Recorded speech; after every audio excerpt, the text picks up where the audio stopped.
Hi everyone, thank you for coming to week 7 of the Nexus Fostering virtual event series. I'm Hayley, the marketing manager, and this is my colleague Andy.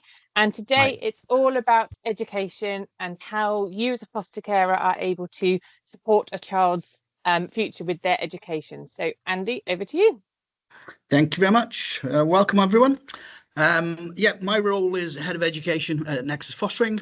I've got a big background in education, which I'll mention a bit more about later. And so I'm going to explain today about the kind of support that you would receive from an education point of view. So just give me one moment and I'll set up the slides.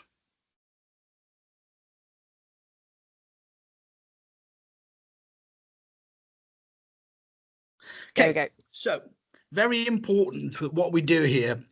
It's not just about me. It's not just about the head of education role. It's about the entire Nexus Fostering team, and everybody is on hand to help you. Obviously, with my experience, my background, they will come to me if they feel that that's useful. But everyone is as good as each other as far as the support that you'll receive is concerned. I always start this one. I like the little thing at the top. We know the value of good education. It's kind of drilled into us from a very young age. It's really important that our kids get that right education. Now, in the perfect world, you have the adult leading, as in the picture there, and you'd have all the little followers all looking at you and smiling and doing exactly what you say. But you and I both know that that doesn't always happen. I was a teacher for many years, and I've seen that child's face on more than one occasion. The one who kind of comes along, is forced to go to school, doesn't really want to be there, and just makes it clear via their facial expression that they're not having a particularly good day. So our job is not just the happy, content little children. It's those who don't really want to be there as well. And if you know a great deal about fostering, you will always find that because of the background of the children, because of what they've been through, school has sometimes been quite problematic. So we can help. What can we do? If you need us to approach the school directly, or the local authority, the corporate parent, the local authority social worker, then we will gladly do that either with you or for you, depending on your level of confidence with these things. If you need to know more about a specific situation that your child is involved in at school, and I will also say at this point, it's not just your fostered children, this can be your birth children as well. We will gladly support you through any problems. If you want to feel more confident about a certain situation, it could be the admission to a new school, it could be something not so good like being excluded from school, it could be about something as trivial as homework. It can be literally anything that we can support you with. I would always advise, firstly, to go to your supervising social workers in whatever team you're associated with. They, along with the admin teams, are knowledgeable, they're helpful, they're approachable with anything education, and then they will pass you in my direction if they feel that a little more support is needed. That is me. I'm quite happy with that photo because it's about 7 years ago. I have 30 years of experience, and I always say that's the reason for the bald head. It's nothing to do with genes. As a teacher, a head teacher, a consultant in schools, and a large part of that time has been spent working with looked after children directly. So I've got quite a broad knowledge, I'd say. We can support you with anything you don't feel comfortable with, as I said. And I'm just going to reel off a little list of things now. It could be these, it could be absolutely anything. My child's really struggling because blah, blah, blah. What can I do about it? A decision that perhaps has been made by the school or made by the teachers that you don't agree with. You feel something else should be done. Please ask me about these things. Guidance given by government is given out on an almost daily basis. It's not always particularly understandable. I've been doing this job a long time. Quite often I have to reread and reread and reread and chat with colleagues, etc. But anything like that, if you feel you need a little bit of support with it. Funding is a popular subject. Children who are cared for, looked after, are entitled to additional funding that your average child who is not cared for would not receive. And there's certain things, there's certain criteria that must be met there of how that money is spent, who it's given to, when it is spent, etc. Pet meetings are something that all cared for children have. They're entitled to that meeting 3 times a year, where you as carers will sit in the school with the social worker, your supervising social worker, and other interested parties, have a discussion about how things are going, what progress is like, is there anything that needs changing, and there's a form of funding there called Pupil Premium Plus that is used solely for your child in school. Education, health and care plans are given to a certain amount of children. This is nationally, it's not just cared for children, but you do find more cared for children have them than children who are not.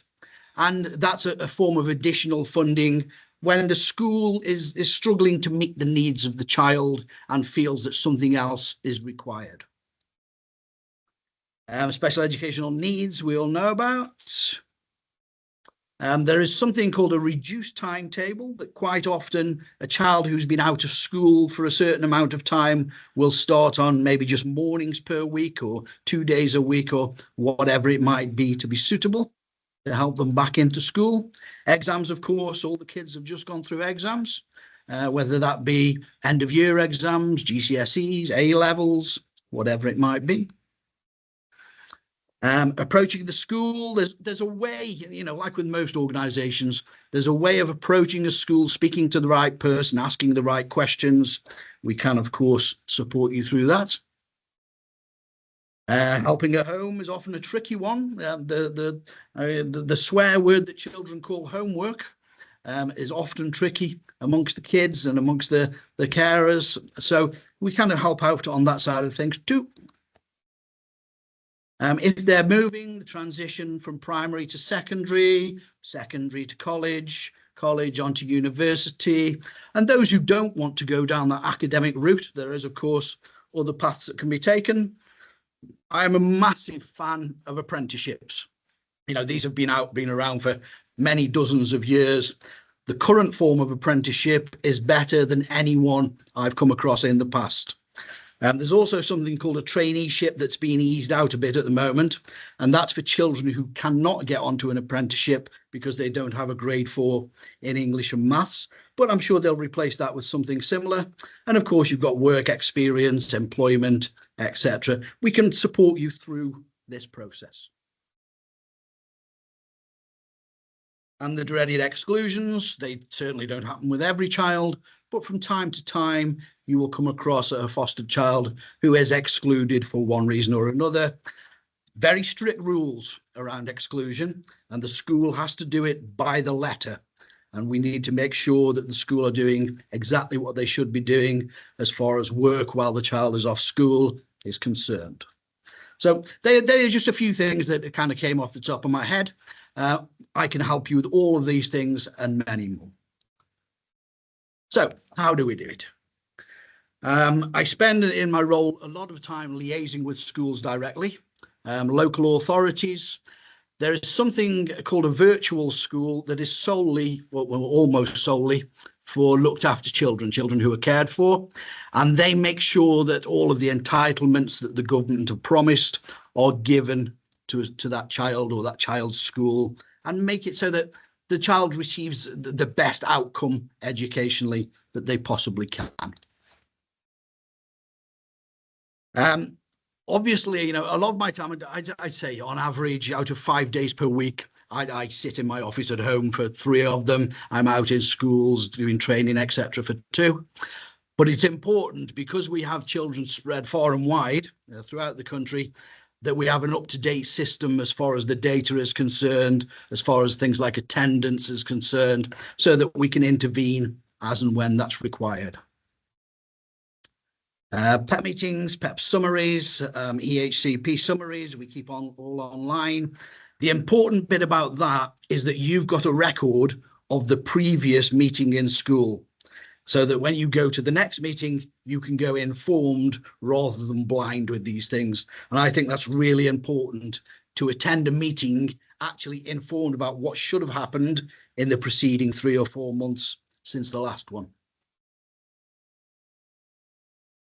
Details about the school contacts, all that kind of thing we keep. If there is a change of school, we help with that change, making sure that all the right admission process is taking place, particularly if the child requires a special school of some sort. And of course, qualifications, which I'll be doing in a month or two's time when they come out in August. And as I said before, basically it's anything other that you might consider to be significant. The child's education is very important, just as yours was. And our job as a team here is to make that as good as it possibly can be. Teachers and support staff as well. Okay. There will be occasional problems. There always are in everybody's life. The way I look at these things, stage 1, it's nice and easy to solve. You as carers can solve it yourselves. You don't need me, you don't need the social workers. You're quite happy to go forwards into the school. Many problems are solved at stage 1. If you're not feeling overly comfortable with what's going on, you need a bit more knowledge, a bit more support, we contact the supervising social workers. They will help the best they can. I tend to get involved at stage 3, when the supervising social workers think that a little bit extra help is required, a little bit more expertise. If it reaches 4 and 5, it becomes tricky, because you then get a whole mass of people involved. And I always say with little problems, what starts out as a small problem can become quite a confusing problem quickly if too many people are involved in the process, because we all have different opinions and different ideas. And I put this one at the end, not just for fun. I honestly can say this. In my 30 years of doing these kind of roles, there is absolutely very rarely no possible way to solve a problem that's something to do with education. I think in my time of doing thousands and thousands of these things, I've come across less than half a dozen that cannot be solved by the team around the child. But it's not all about problems, of course it's not. We've also got to celebrate the successes, and there are many of these in a child's life. Many, many successes. These are just a few ways at Nexus that we celebrate these things. Directly with the child, parties, just verbally talking to the child about how well they've done at things, having things in newsletters, and our participation team do a great video every month or two about what the children are doing, how they're doing well, how they're achieving, etc. Somebody like me in my role, I spend probably 99% of my time sorting out little issues. And I have to keep reminding myself that not all of the world is about little issues. There's lots of good stuff going on that also needs to be celebrated. So as far as you are concerned in training, as far as training is concerned, we have something called an education surgery. And I assign 1 day a month, I allocate 1 day a month totally for these surgery sessions. You don't have to come to them, but if you've got something going on in your world of education, again, with either your foster child or your child at home, your birth child, and you think, it might be useful if I talk to Andy for half an hour, then I gladly give you half an hour of my time on a particular day every month. If you cannot make that day, that doesn't matter. We can always fit that session in when it's suitable for you. We have 8 teams, I think it is at the moment, up and down the country in various areas. I do 3 training sessions with them each year. So their knowledge and your knowledge are kind of married together. So we're all thinking along the same lines. And there are occasional one-off sessions on things that are not suitable for everybody. If you've got a child who's just sat their GCSEs, around March time before the GCSEs start, I do a session on exams that are coming up and the processes involved, etc. If you've got a child who's about to go from primary to secondary, that's not of interest to 90% of our carers, but the 10% who it is, I'll gladly talk you through these things and the processes involved. And if you ever think to yourself, oh, would be useful to Andy to do this, please get in touch with me and we'll create something for you. Probably the thing I'm most proud of since starting at Nexus is something called the School Support Programme. And basically, you'll find with fostered children that they all have some form of what we call an attachment or trauma difficulty because of what's gone on in their life before they came into care. And this is sometimes expressed through behaviour, it's sometimes not, it's expressed in different ways. A lot of the time, the schools struggle to understand the challenges that these children have gone through. So I kind of go into schools. I can speak as a teacher, I can speak as a head teacher because they're roles I've done in the past, but I can also speak as someone who's an advocate for our children who needs to get that message across to the other people, the teachers, the support workers. I did one in Nottingham a while ago, and every single member of staff turned up, dinner ladies, caretaker, everybody was there. And that's really important because they all play a part in the life of that child. It's not just about the teachers. So, of course, there's your side as well. What can you do to help? I use one word quite often. It's all about positivity. Build positive relationships with the school, the college, wherever it may be they go. Attend the carers evening, the parents' evenings. Attend the sports events, the art events, the music events, just to show that to you, school is important and showing the child that you think school is important. I hate to say it, but in my time as a teacher, I came across many parents who were highly critical of schooling, and they wouldn't think twice about saying that in front of their children. Guess what? The child then comes to school with a very negative attitude about school. We must always be as positive as possible. If you have a problem with school, and there will be some from time to time, nobody's perfect, go to the school. You don't need to be having the conversation with the child. Always question what doesn't feel right. If you've got that niggling feeling at the back of your mind that that shouldn't be happening or that should be done a bit differently, question it. And if you're not confident enough to go to school to do that, I will gladly do it for you after we've had a chat about everything. Obviously, meeting-wise, attend as many as you possibly can do. We don't expect perfection. Perfection is very difficult to achieve. None of us can do it. But go whenever you can to the meetings, the PEP meetings, the EHCPs, the TAC meetings, the professionals meetings. The more you're involved, the more your voice will be heard. So we started off with a little clip all about the value of education. I'm an educationalist. I've been doing the job for 30 years. Of course, I feel that education is an important part. But I also know from experience that it's not just about education. We can be highly successful without loads of qualifications. It's all about that word again, that positivity that we instill in the kids to improve their self-confidence, to improve their self-esteem, and to guide them on the right path.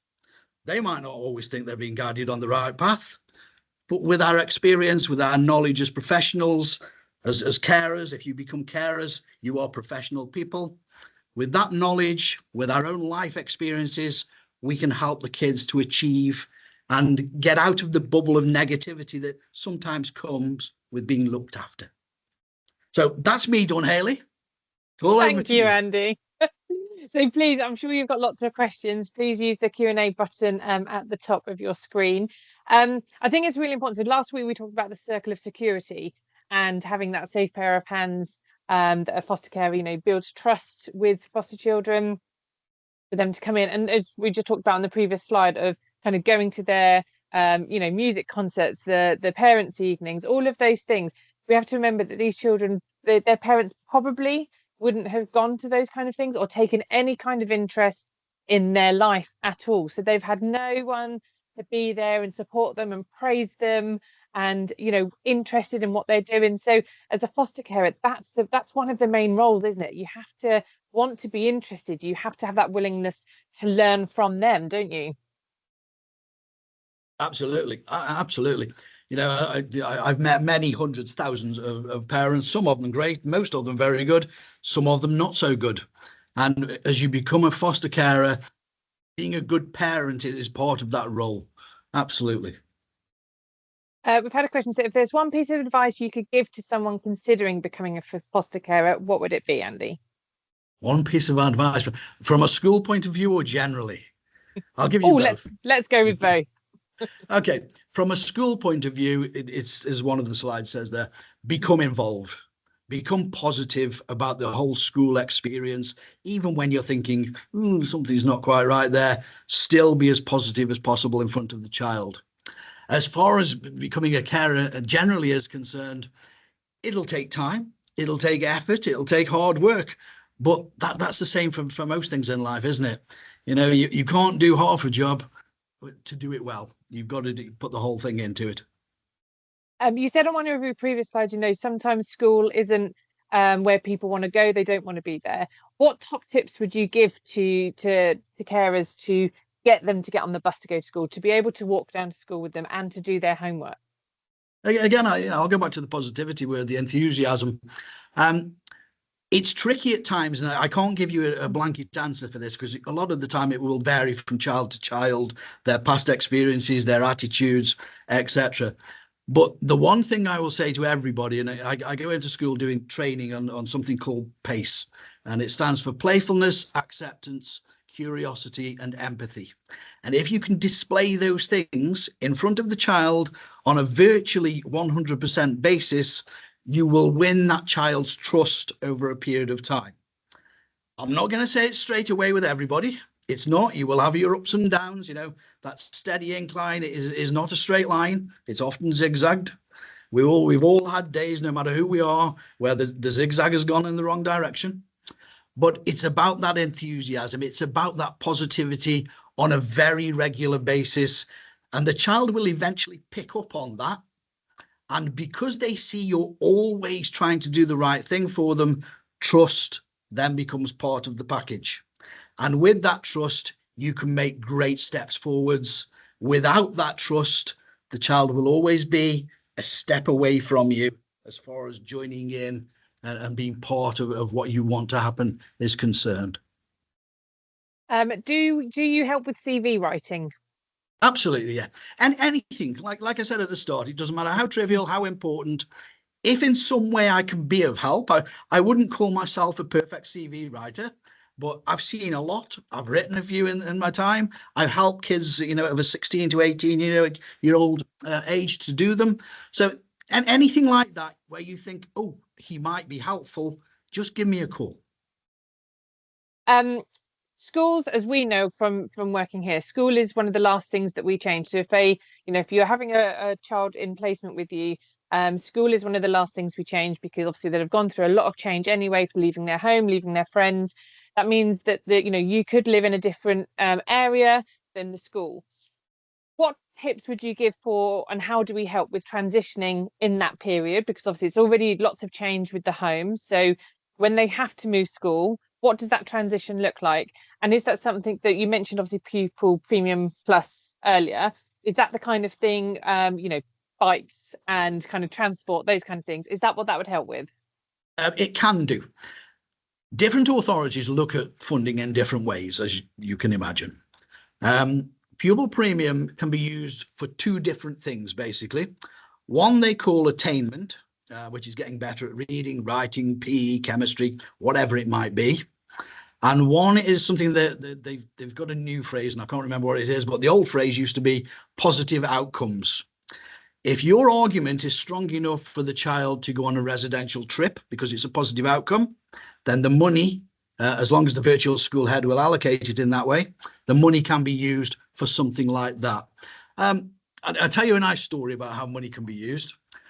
Somebody said to me a few years ago in a meeting, a pet meeting, I've still got £1,000 of the pet money left, the pupil premium money left. Can I use it to buy the child a bike? Straight away, the authority's answer is no. That's not a good outcome of buying a bike. They came back to the next meeting, and the argument was, The child's been regularly late for school. We leave for work at 8:30 in the morning. He's got a 20-minute walk to school. He's often getting in at 9:10. A bike would be really useful to get him to school on time. The authority got an award for granting that bike. So it's about how you look at these things and how you argue them, and what kind of evidence you put forwards. But certainly money can be used for that kind of thing. It can be used for transitions from schools. I will say at this point that continuity is important in education. If at all possible, we can keep that child in the same school and they've got that continuity when they move from placement to placement, or from when they first come into care, that's important. But I will also say that that cannot happen all of the time. There may be a very good reason for the child moving from one area to another, starting a different school. And part of the support that we can offer is that school move.